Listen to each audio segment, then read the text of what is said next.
If you fight with all your might, there is a chance of life, whereas death is certain if you cling to your corner. Do not swallow bait offered by the enemy. Do not interfere with an army that is returning home.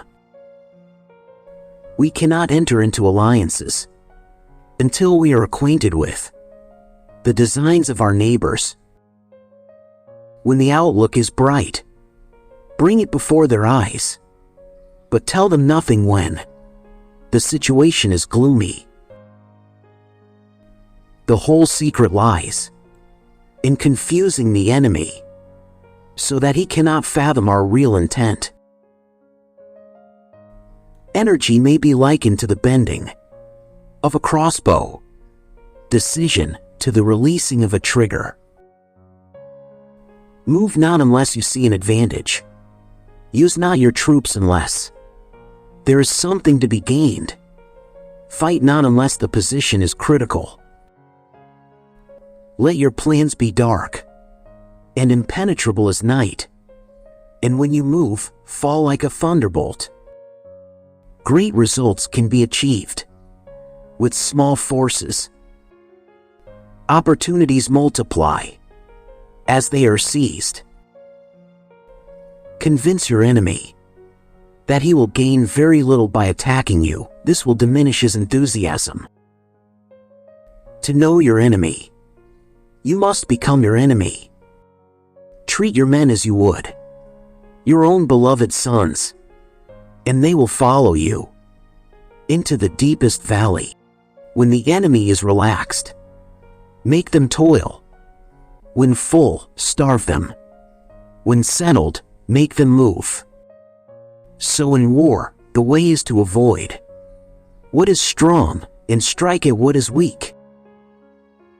Attack is the secret of defense. Defense is the planning of an attack. Thus the expert in battle moves the enemy and is not moved by him. The wise warrior avoids the battle to win 100 victories. In 100 battles is not the acme of skill. To subdue the enemy without fighting is the acme of skill.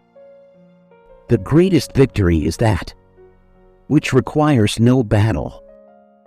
The worst calamities that befall an army arise from hesitation. If there is disturbance in the camp, the general's authority is weak. Can you imagine what I would do if I could do all I can?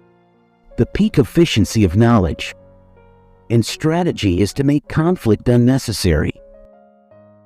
All men can see these tactics, whereby I conquer, but what none can see is the strategy, out of which victory is evolved. When envoys are sent with compliments in their mouths, it is a sign that the enemy wishes for a truce. If your opponent is of choleric temper, seek to irritate him. Pretend to be weak, that he may grow arrogant. If ignorant both of your enemy and yourself, you are certain to be in peril.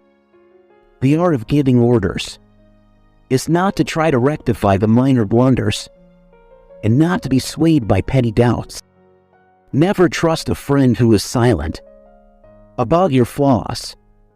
The line between disorder and order lies in logistic.